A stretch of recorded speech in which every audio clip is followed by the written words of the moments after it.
Good afternoon and welcome to another episode, broadcast, if you will, of Chatting with the Rev. We are here today to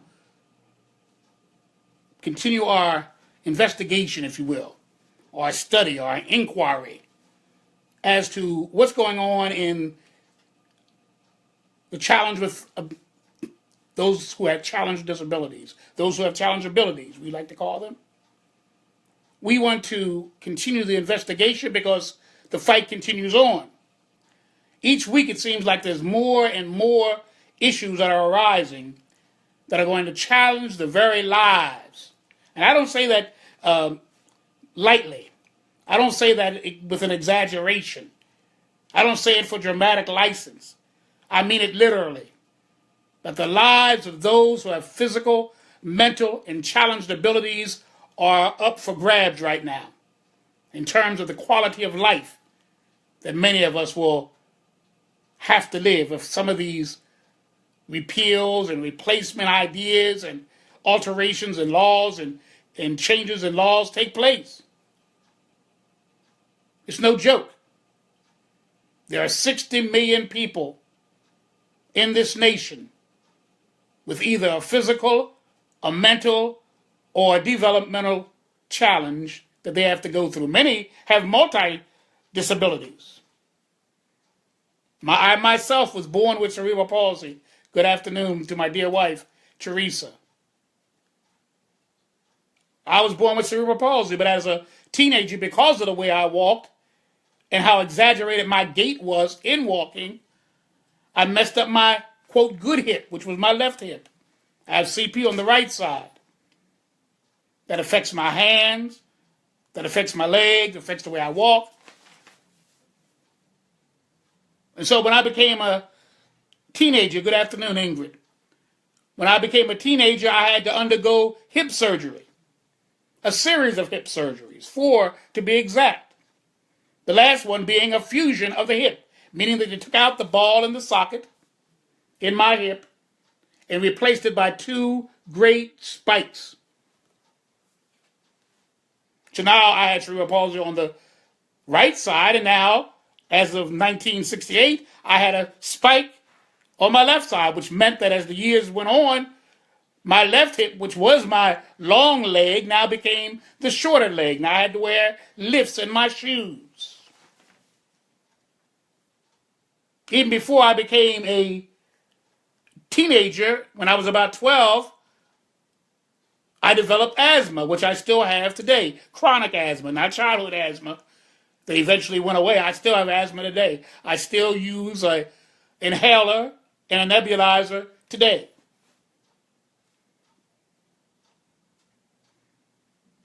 Other ailments I have sleep apnea. I'm on a CPAP machine for that. Because of an accident that occurred in 2008, I'm now in a wheelchair, mostly in terms of traveling and getting around. A couple of years ago, in my 60s, once again, because of the deterioration on my right side, the cerebral palsy side, I had to undergo a knee replacement surgery. So there are challenges that those with challenged abilities have to face on a daily basis. And they may start out with one thing, but then end up with other things as they grow older, as their body becomes weaker and weaker, and vulnerable places become more vulnerable as time goes on.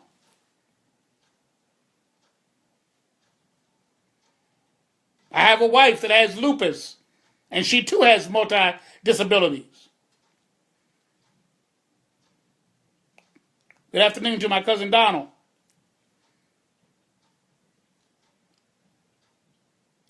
My sister has multiple sclerosis.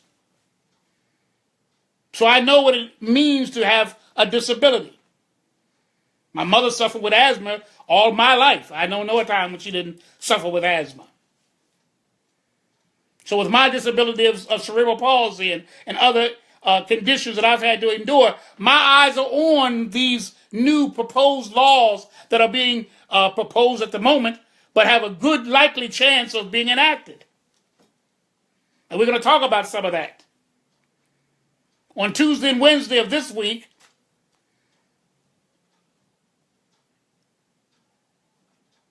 ADAPT, which is a group for those who have physical challenges. Good afternoon, Robert, my best bud.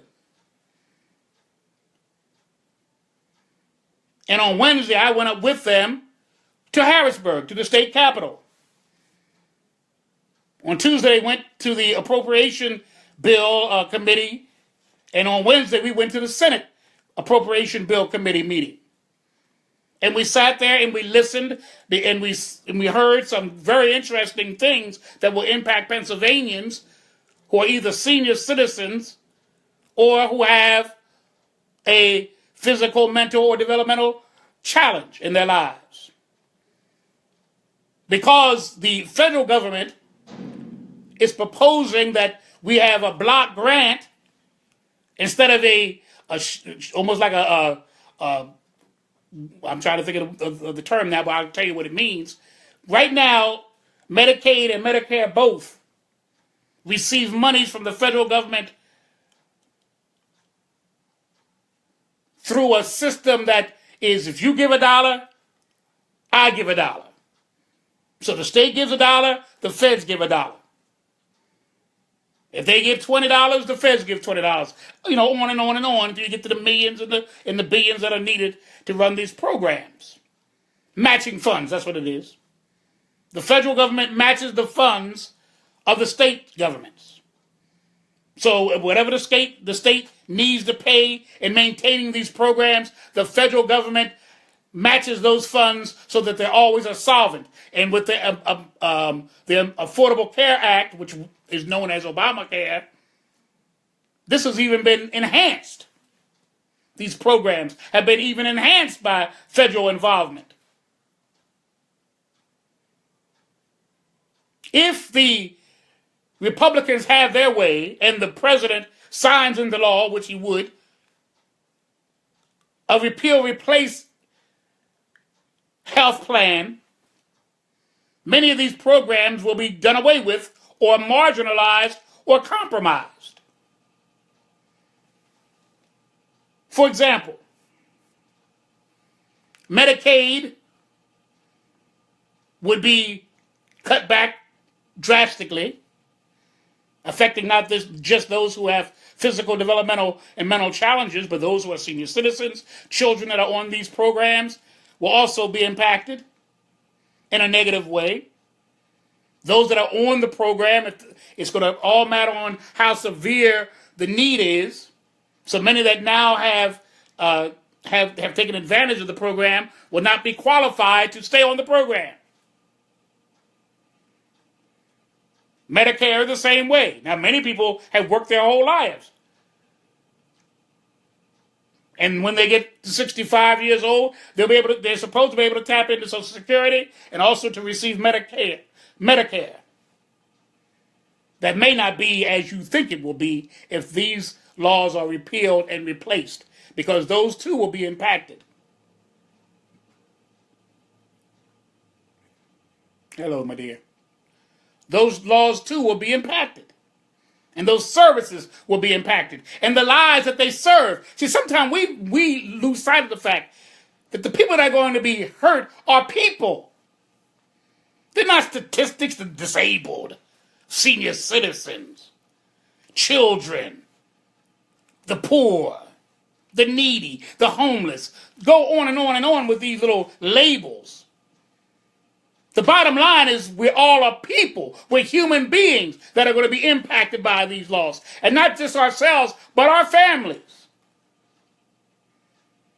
Some of us have children and grandchildren and wives and husbands, mothers and fathers, grandparents that will be directly impacted if these laws are repealed or replaced.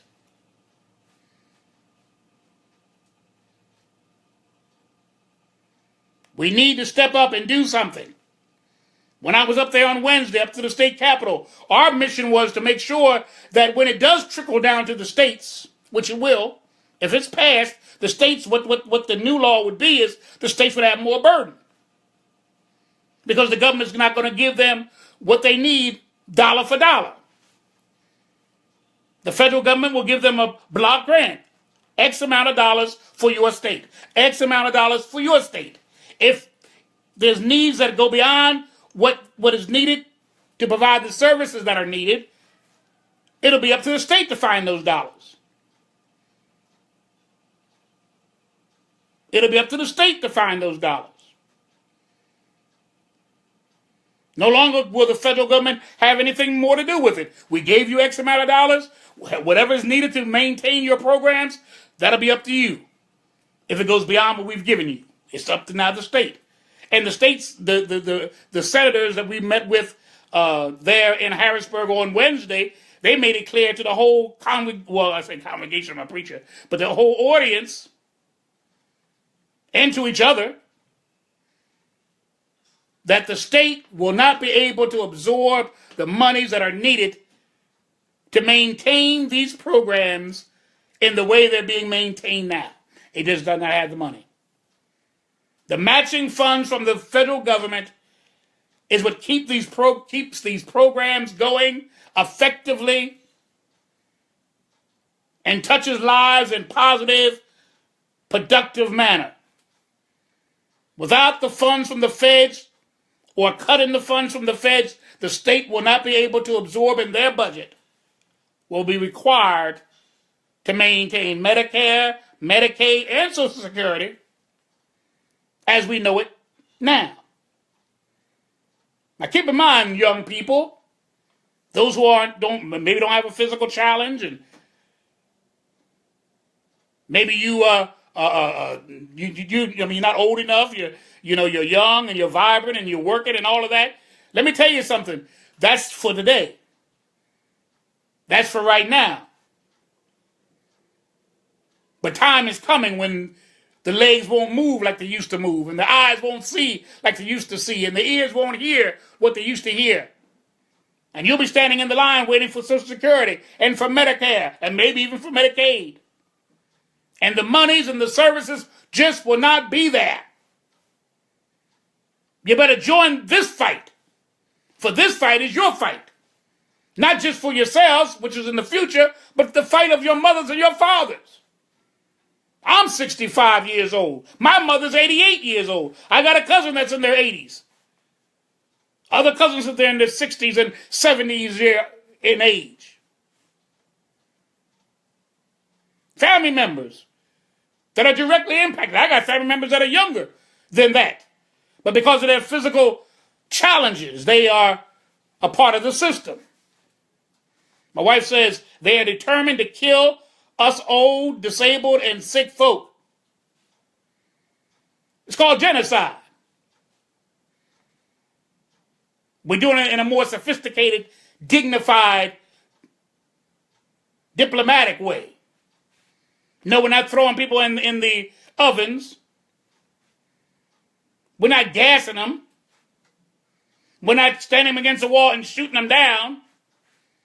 We're not bombing them with an A-bomb or an H-bomb or a neutron bomb. No, we're not doing that. But I think we're doing it in a way that's even more disgusting, if you wanted me to say what I feel, in even a more disgusting way. To gradually kill up people. To gradually take the rights and the privileges that are theirs away from them so that they gradually suffer. That they gradually end up dying. Shoot me against the wall, that takes a second. But to not have me to have health insurance that I need to maintain myself, not to be able to have my wheelchair. I become now what you say you don't want me to become. I now become a ward of the state, in essence. The responsibility of the state, in essence, and not the federal government. They said, no, we're through. We gave them money. That's it. Now, this idea about closing nursing homes and establishing independent homes and putting people back into their own homes will be a foregone conclusion. It will not happen because there won't be any money left. Already people are being denied housing because of even those who endorse and those that support affordable housing do not fight as hard for accessible housing. And yet we who have physical, mental, and developmental challenges utilize all of our organizations and strengths to stand with people that ultimately aren't standing for us.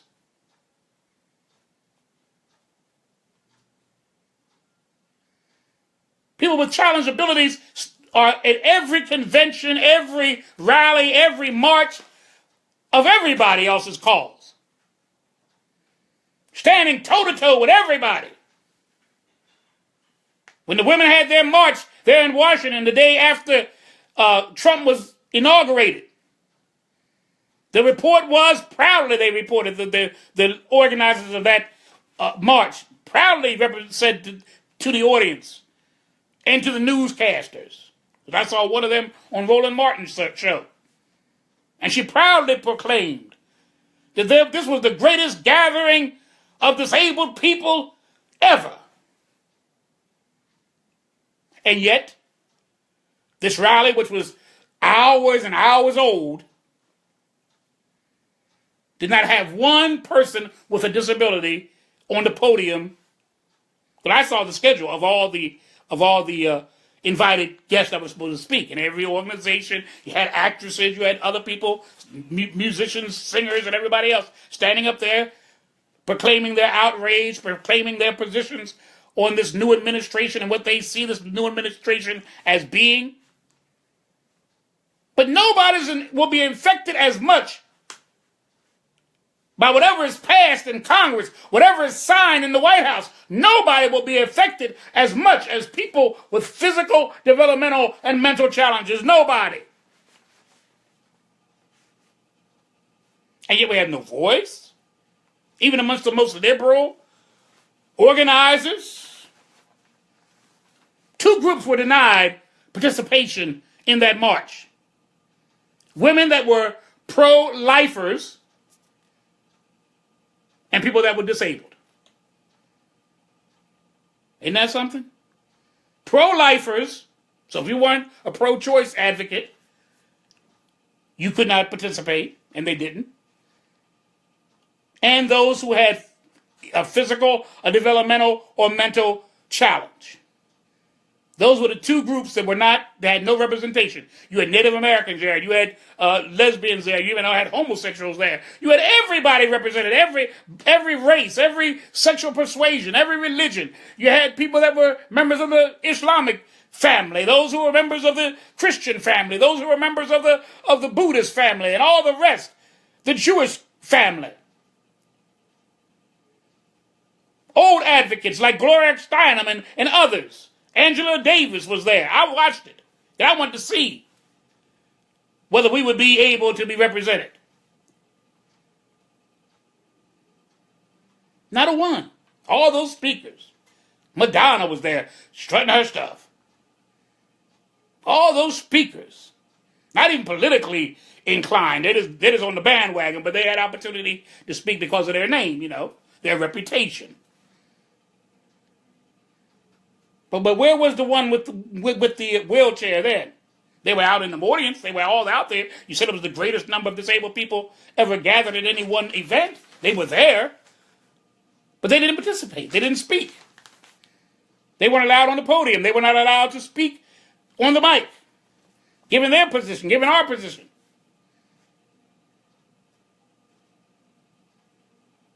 But that's always the case, you know that? We have a president right now that went on national television and openly mocked two men at two different times, two men who had physical disabilities, who had physical challenges.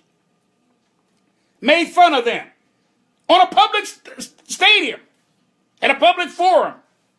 Newscasters were there, television was watching. And yet he's elected president of the United States of America. Even by some, I'm sure, who were in wheelchairs, which I can't understand that at all. Some who were blind, some who are deaf, voted for this man. There's no real consideration. There's no real respect. There's no real sense of duty and responsibility when it comes to people with challenged abilities. It's a travesty. So we went up there and up to Harrisburg. The group that we're with, I went on Wednesday. They went on Tuesday and Wednesday. I went on Wednesday. And we passed out to every legislator, in particular those who are Republicans, who are prone to support the Republican agenda. Good afternoon, Darlene. We went into their offices. I met a couple of them, a couple of the representatives. I was fortunate to actually meet them. I gave mostly everybody got to the secretaries and administrative staff persons and gave them the letters indicating we wanted them to support no repeal, no replace of the Affordable Care Act, which is the real name of Obamacare. They named it Obamacare as a slap in Obama's face.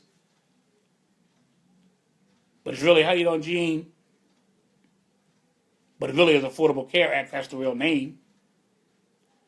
And we went to every one of them and left them either a message. And I went to one of the, I don't know if he's Republican or Democrat, but I did go to him and he said, you have my support. I have a mind to think he was probably Democrat. But I went to everybody. They were saying, pass it only out to the Republicans. But I went to the Republicans and the Democrats. Everybody in that cubicle of offices, I gave every single one of those secretaries and or representatives one of our flyers. You probably will vote in our favor, but I wanted you to have it so that you can share with your Republican colleagues on the other side of the aisle how we feel in case they don't get one or whatever. Because in a real sense, it's going to fall on the states. I mean, I don't see how any state actually could support repealing and replacing, especially if it means that you're going to have to now cough up the money to maintain Medicare and Medicaid as it now presently exists. But I know each of these guys, I know some of them aren't worried about it at all because they're not going to make up for it. They're going to cut people off the rolls. They're going to deny others to even come on to the rolls. So they're going to be able to manage this thing, but it's going to impact us. That's why we were there at the state capitol. A few weeks ago, they were at the state building, the Senate building, rather, in Washington, D.C. We're going to go back there very soon as well to once again protest and to let our voices be known.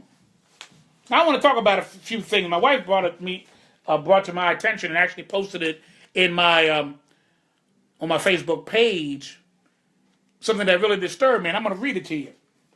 It says, sad day for public schools in the United States. The U.S. House of Representatives, the 435 members of that House, have introduced Bill number 610. This bill will effectively start the school voucher system to be used by children ages 5 through 17 and starts the defunding process of public schools. It's going to end up being the parents or other agencies that are going to be paying for these public schools. Federal dollars will no longer go to the schools as it has done in the past. The bill will eliminate the Elementary and Secondary Education Act of 1965, which is the nation's educational law and provides equal opportunity in education. Listen to that. Listen to that. They are going to cut off, eliminate the ESSA, which means the Elementary and Secondary Education Act. They just said they wanted to start a voucher program for those who are 5 and 17. Now they're going to cut out one of the major programs that ensure that they had the right to be educated. It is a comprehensive program that covers programs for struggling learners, those who have learning disabilities, those who have physical disabilities, and which makes maybe their cognitive ability not as good as others. They're going to eliminate that. It's going to impact people who are in ESL classes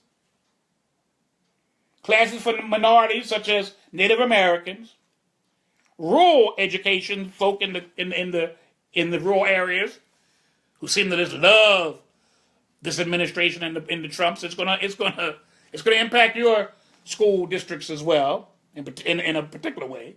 The rural education for the homeless. It will not be automatic anymore that children that are homeless or that come from homeless parents they are not going to be able, there's no guarantee that their children will be able to be educated as they presently are. My wife says Trump is talking about spending money to build a wall, but he should be concerned about the health and welfare of the sick, disabled, elderly, and children's education. You're building a wall to keep people out, but I don't know where the wall really is going to be built. It looks like you're building a wall right here in the United States to keep those who are in the nation from getting all the benefits and the privileges that Americans deserve to have. Who's going to be against the wall? You're putting us against the firing squad wall. Trying to keep illegal aliens out, okay, that's an argument that can be made, pro or con, for another day. But I'm concerned about those Americans that are here, in this country, born and raised. Families been here for generations and generations. No question about their citizenship. No question about whether they're legal or illegal, whether they're bona fide or not, whether they're foreigners or not. They are born. Their grandparents are born. All the way back to my 5th great grandparent. Direct line that I know about. Lord, no, I can't go back as far as some others can, but I can tell you it goes back to the mid and the early 1700s. I can go back that far. In 3 or 4 sides of my family. So we've been here a while. My children, my grandchildren, Americans. I have family members who have great-great-grandchildren. Americans. And instead of protecting us and shielding us and providing for us, you're pulling away, you're yanking away from us the very things that will help us to survive. Health and nutrition. We're going to talk about that in a minute. You're making our children's lives virtually impossible. And then you'll be crying wolf in foul play, calling them predators. When they grow up and they become gangbangers and they get into the dope world and start selling drugs and all of that, you'll call them juvenile delinquents, predators that need to be on a leash, brought to heel, one of your former candidates said. Yes, we're building a system that's just as corrupt and just as demeaning as was the Nazi system. Yes, I'm saying it. Yes, we are, and we're doing it with a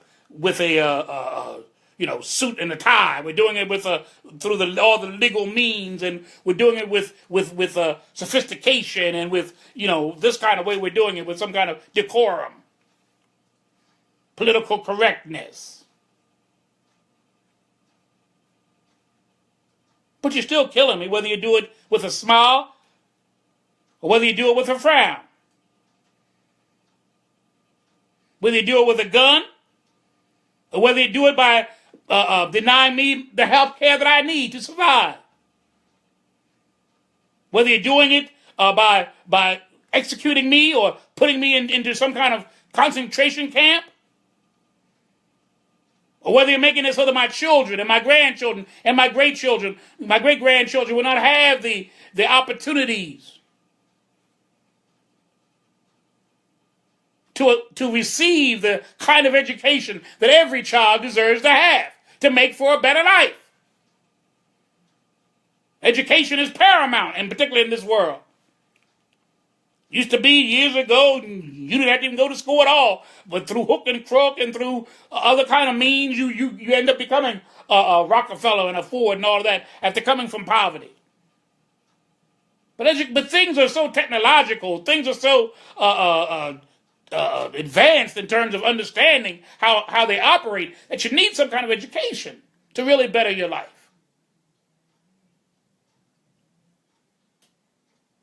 But these are the things that are being denied. Continuing on. The ESSA, the Elementary and Secondary Education Act of 1965. Look, it's been all this time, and now they're trying to eliminate it. Since 1965. People that were born in 1965 are in their 50s right now.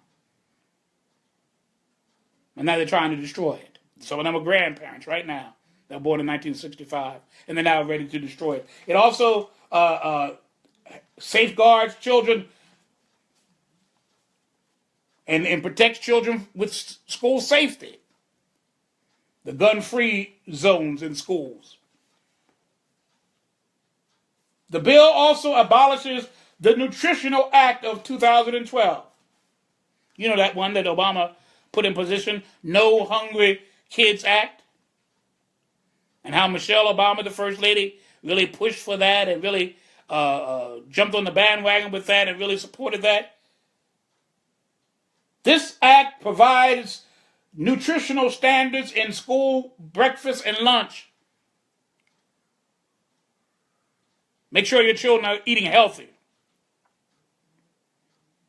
Not things that tear them down physically and mentally and put them to sleep instead of alerting them to the knowledge that they're at school to receive. They're gonna do away with that. They're gonna abolish the Nutritional Act of 2012. Why? Just because you're Obama and the Obama team and administration push for this. It's a sad thing when your mind is so closed and your heart is so turned against an individual that you don't even care about how it affects the rest of the citizens of this nation who vote you in. We voted in the senators. We voted in the congresspersons. We voted in this thing to happen.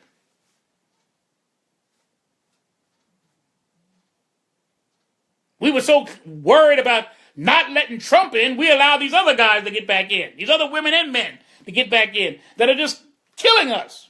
Let me tell you something, the way the law really works. The president signs into law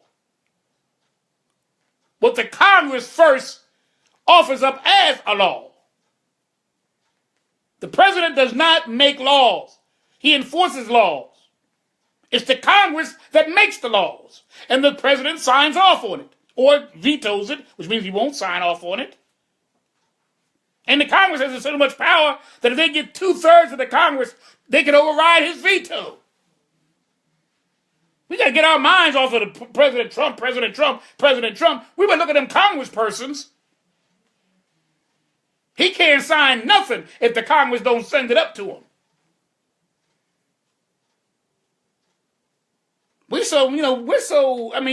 The media and other people, these special interest people, they want us to concentrate on the minute and to ignore the larger picture.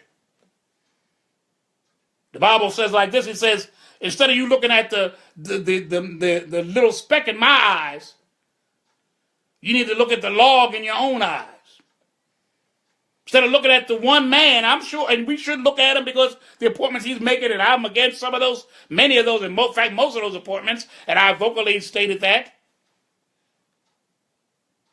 I even voted against some issues. I have an app where my positions are, I can put my position on every point that they're putting up, and I can put my position in this app, and I didn't send it to the congressperson, which I do.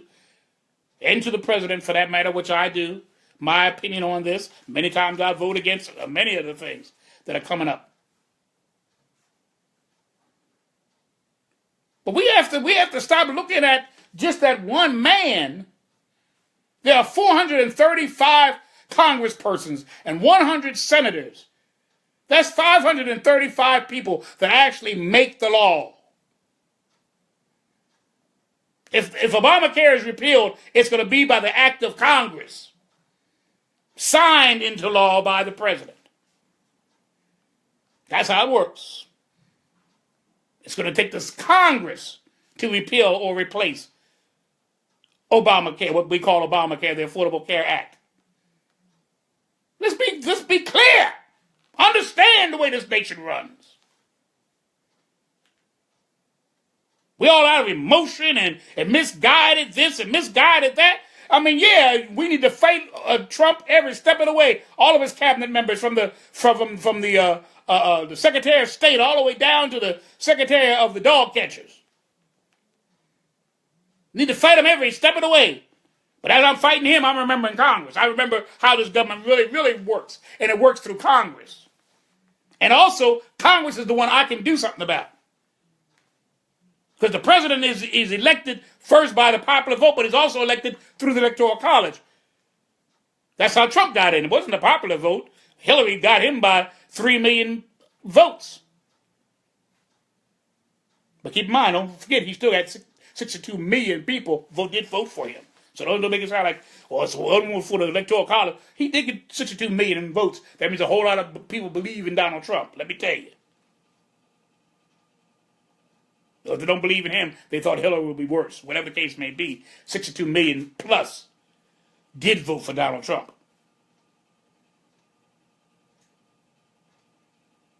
But instead of us, we're funny people.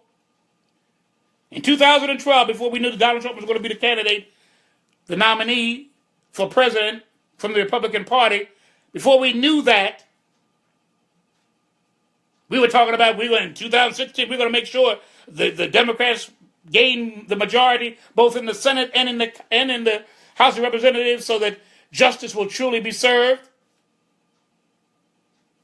See, people are slick. I'm going to tell you the truth. I think a lot of things are pure conspiracy. How do you get the attention off of us? That's what the senators and the congressmen said. They're from the Republican Party. How do you get the attention off of us? Well, let's raise up somebody in particular that the dislike for him is so great that they ignore us and we just ease on back in. And in fact, in the Congress, House of Representatives, they got 1 or 2 more seats.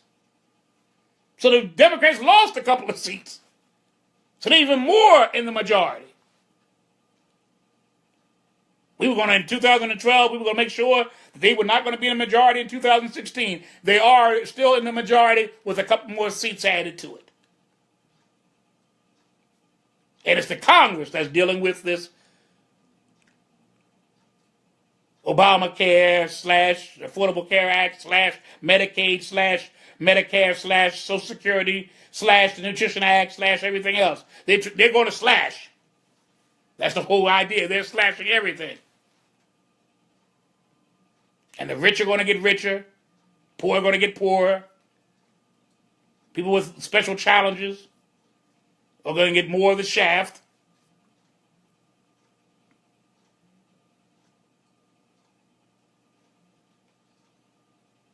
We better take mind for 2018. People still talking about 2020. You better listen to 2018, my dears. You know, in 2018, which is the elections, all 435 congresspersons will be up for re-election. What are you going to do about it? I'm going to tell you this. If we allow the Republican Party to stay in the Congress in 2018, I have no sympathy for nobody. That's the truth. If we allow this thing to continue in 2018, because we worried about 2020, when the presidential election will come back around, if we don't get these congresspersons out of here that are doing us in left and right and over and up and down and everywhere else, then we deserve what we get. We deserve what we get. After the Bush became president in 2000 and became president actually in 2001, once again, because of the Electoral College, people were standing up. Even John Lewis, congressman from Atlanta, Georgia, stood up and didn't even go to that inauguration either. We're going to do away with Electoral College. We're going to do away with Electoral College. It's going to be a direct vote. This is when the Democrats were in power. They were the majority in the Congress in 2000 and 2001. We're going to do away with that.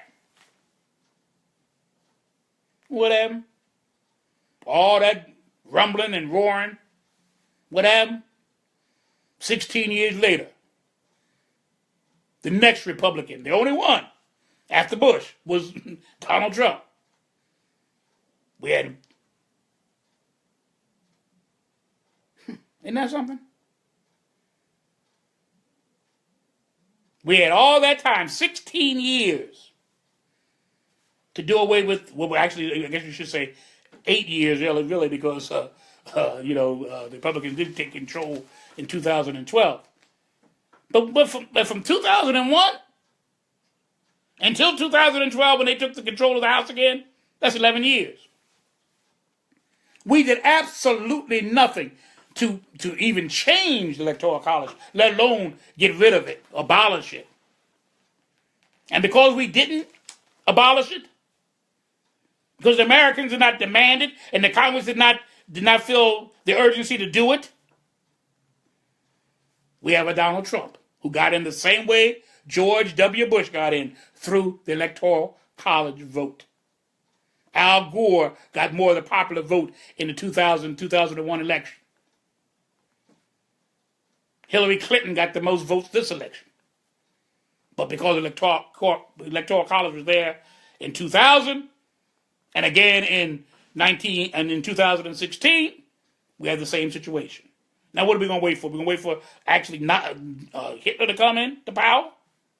Because we're not going to do anything again about Electoral College? Or are we going to do something? Let's go on, and then I'm through. Because there's so much I can say about this, and we'll say about it at a different time. The bill also abolishes the Nutritional Act of 2012, No Hungry Kids Act, which provides nutritional standards in school for breakfast and lunch. For our most vulnerable, this may be the only nutritious meal they'll have in a day. Now, you know some children like that. They got a little bar, a little soda, a little candy bar, or some kind of potato chip as they're leaving, if they're lucky, they're leaving the house. Nobody's going to cook for dinner because mom's out and dad's not in the home at all. So they mix something together, maybe a last slice of pizza, they cut it up 3 different ways. So the only nutritional meal they'll receive is either at breakfast or lunch in school. It's going to be abolished. It's going to be abolished. The bill has no wording whatsoever protecting special needs kids. No mention of the IDEA. Remember I told you last week, the IDEA was the Individual with Disabilities Education Act. And it provides that all children with disabilities receive a free, appropriate public education in the least restrictive environment. So you take in consideration their disability, their challenged ability, and you make those accommodations so that they may receive the full educational opportunities that every other child does. Then they're talking about they haven't said anything about helping or endorsing. In fact, it's implying here in the other part of what I just told you that neither one of these acts are going to be maintained at all. Just by the other things that's going to be done toward the kids. So the idea, the Individual Disability Education Act, and the FAPE. You said, what is the FPED? EA. That is the Free and Appropriate Public Education Act. The Free Public and Appropriation Public Education Act. The FAPE.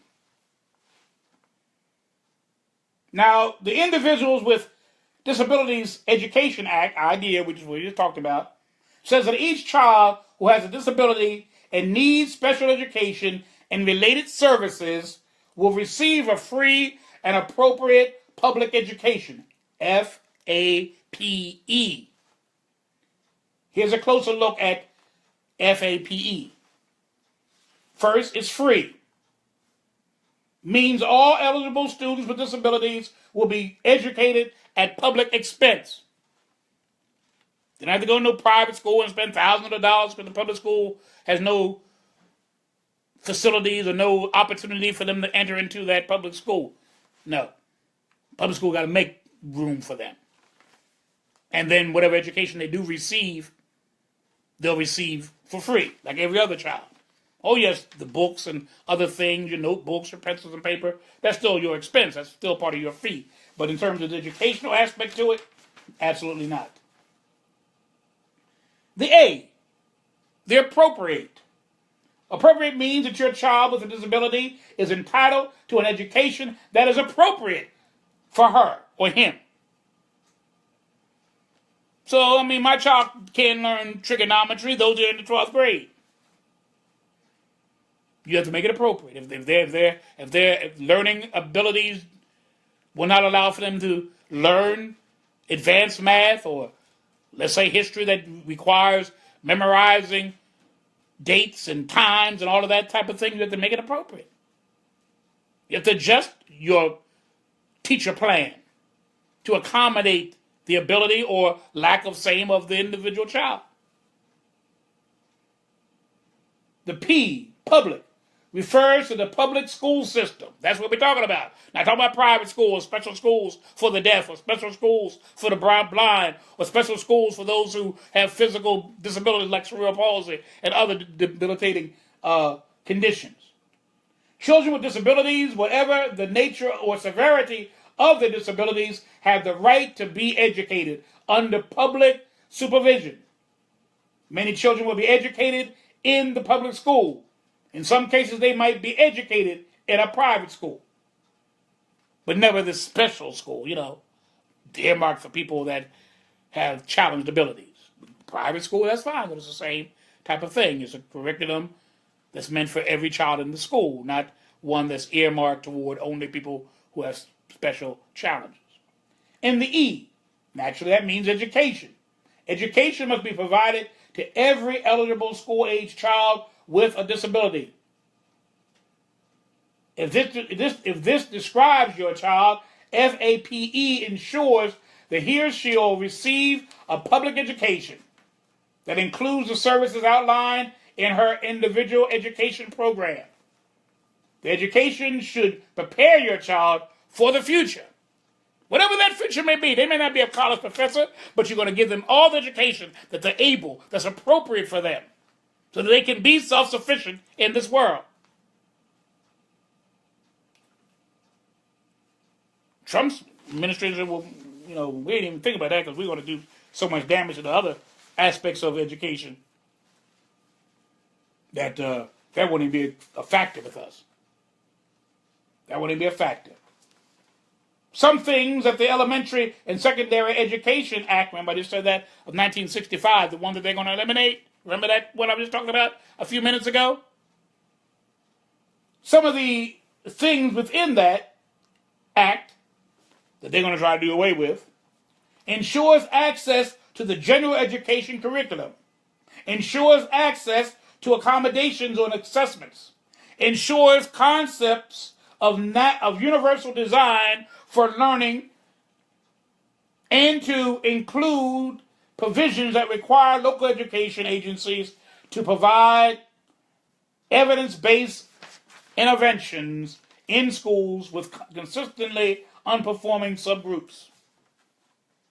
So we're going to come in there, we're going to look at your special ed curriculum.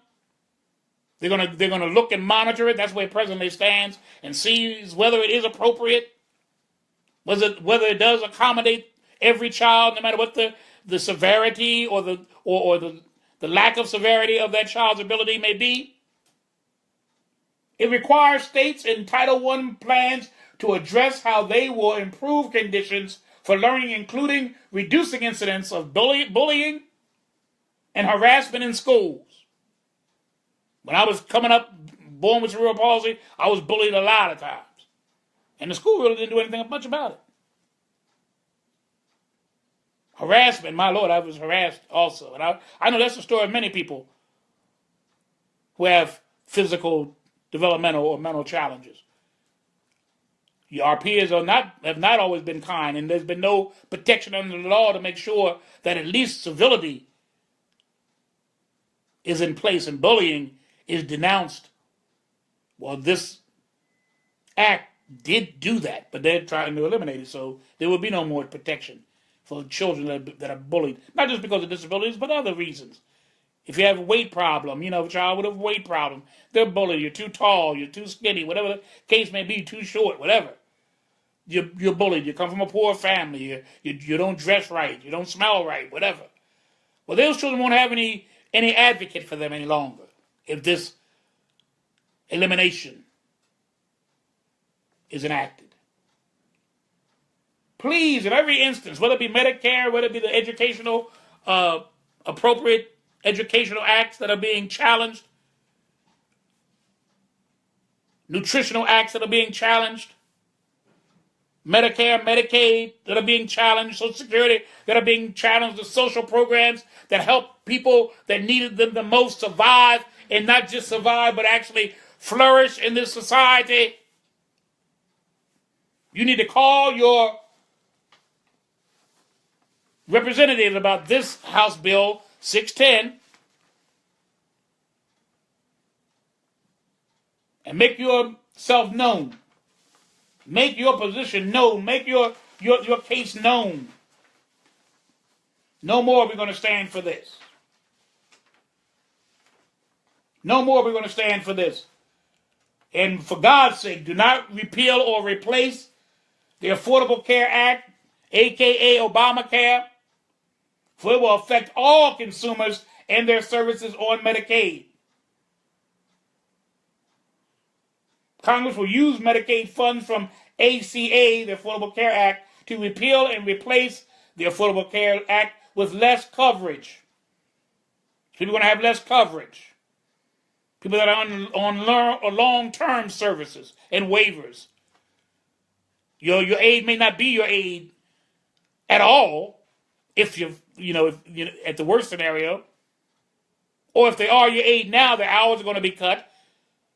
The services they will provide will be cut. I'm going to tell you, this is serious business, folks. The following information came from the Center of Budget and Policy Priorities. 1.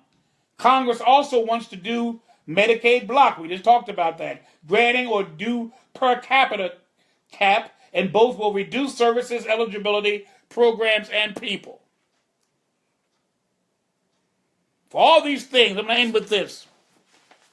Call your senator, because the Affordable Care Act will take the acts of both Congress, houses of Congress, which are the Senate and the House of Representatives, to repeal and to replace. So call your senators, United States senators, and United States House of Representatives persons. You can contact them through calling, through writing, through contact, by going onto your computer and typing into the browser for your senator. You type in senate.gov. I'm going to say it again. Senate.gov. Senate.gov. My wife says, see, I'm going to say this. Folk are going to be mad, upset when benefits get cut, and then become reactionary and take action then, only after the fact. When the check is cut, when the services are cut, when the program is cut and maybe even eliminated, then everybody's going to be up in arms, like my wife just said, and she's so true. Whether you're mad or not, it's the truth of the matter. She's speaking gospel. She said, however, if people would come together and be proactive instead of always reactive by contacting their state reps as well as their United States reps, now, maybe some action, some things will not be cut.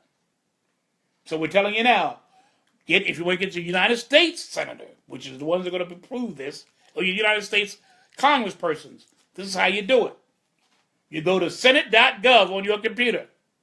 You go to every other kind of thing on your computer, type in everything on Facebook all the time, giving your opinion on Facebook. That don't mean nothing.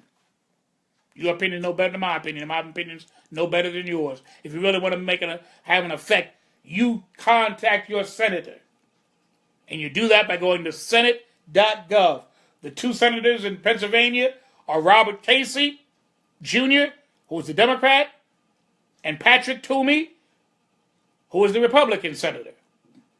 Go to senate.gov and you will see, thank you, dear, for typing it up on our comment. Right there, my wife is typing on the comment section where you go to contact your United States senator. Not your local senators, but your United States senator. How you doing, Tommy? Hiram? Go there Write them, call them. All the numbers will be there. Once you find out who your senators are, their numbers will be there. Their office locations will be there. Find the one near you. If you're, for example, Toomey has a office in Philadelphia as well as other places around the state. Bob Casey also has a Philadelphia office as well as other offices around the state. Find the phone number. You can find the phone number, the address, the emails, all of that information you can get from senate.gov. You type in, it'll tell you, type in your zip code and they'll tell you who your senator is. Senator is not that difficult because senators, there's two for every state. They're not district-wide, they're statewide. Two for every state. Every state, from the smallest state, Delaware, in Rhode Island, all the way to the largest states, Texas and Alaska, all have two senators. Don't always have to be a Republican and a Democrat, but they all have two senators. So you go to www.senate.gov for your senator. Now for your House of Representative person, your congressperson, you go to house.gov. House.gov. Once again, call that individual, write that individual, email that individual, do all three. That's what I would tell you to do. Do all three. Get your organization that you're involved with to do it as a collective group.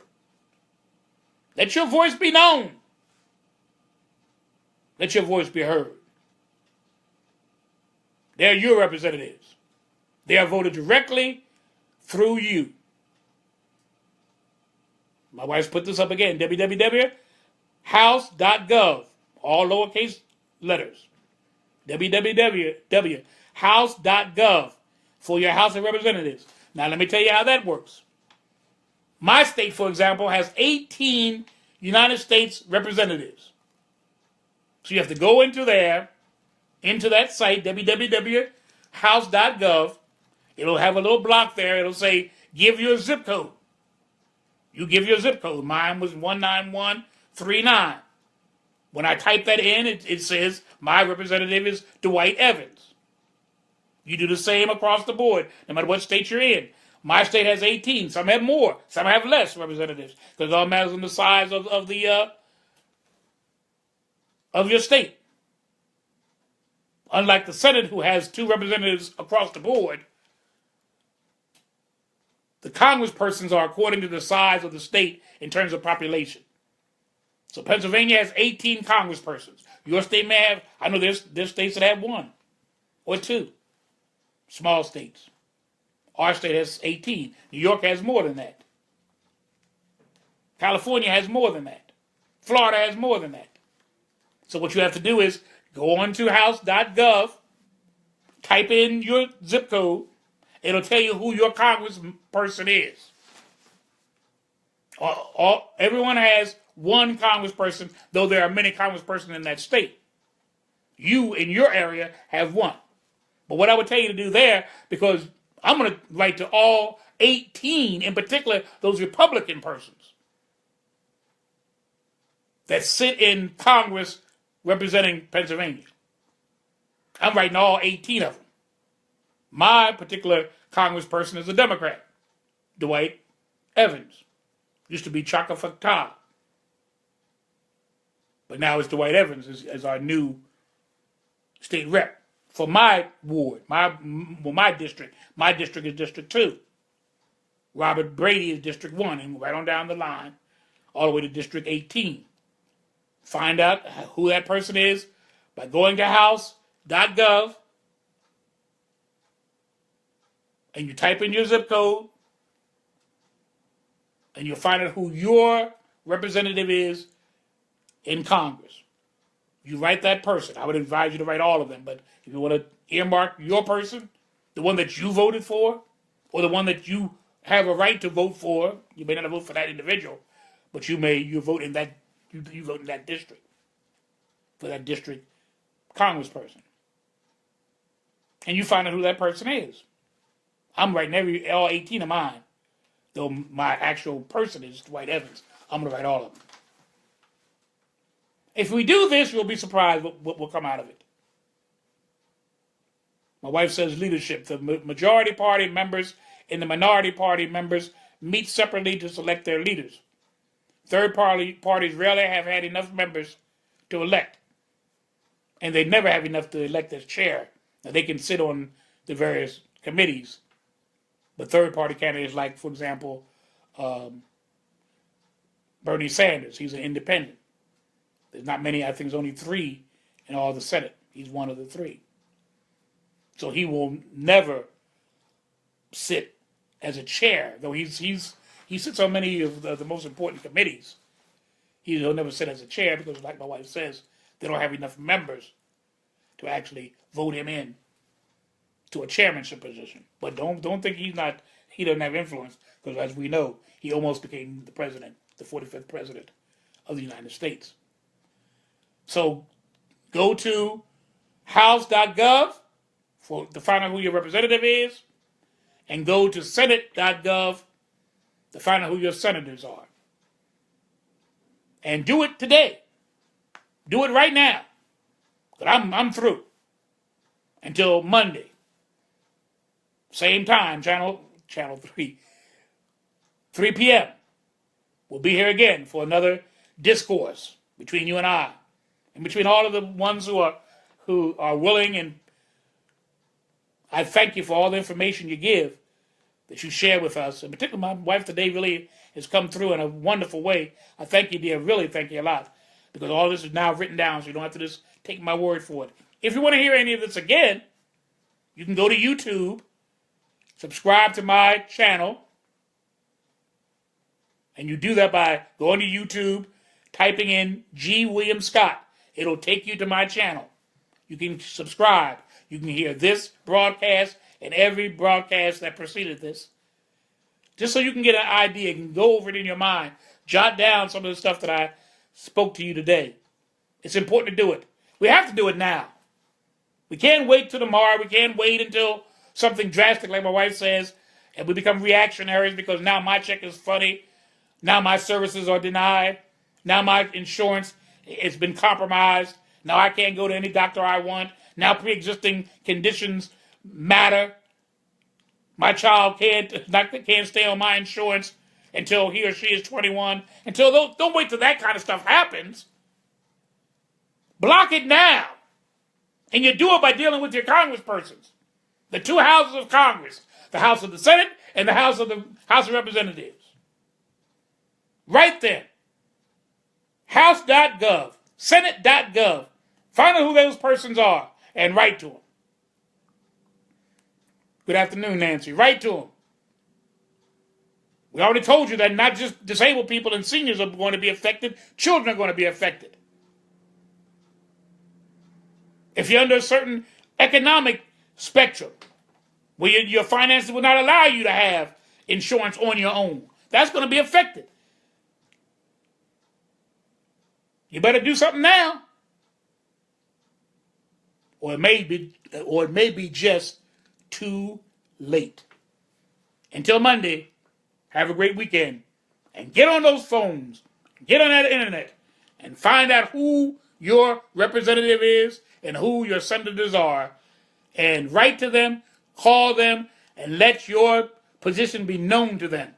That if they want to get in 2018, back in office, they better do right now. See you soon. Bye.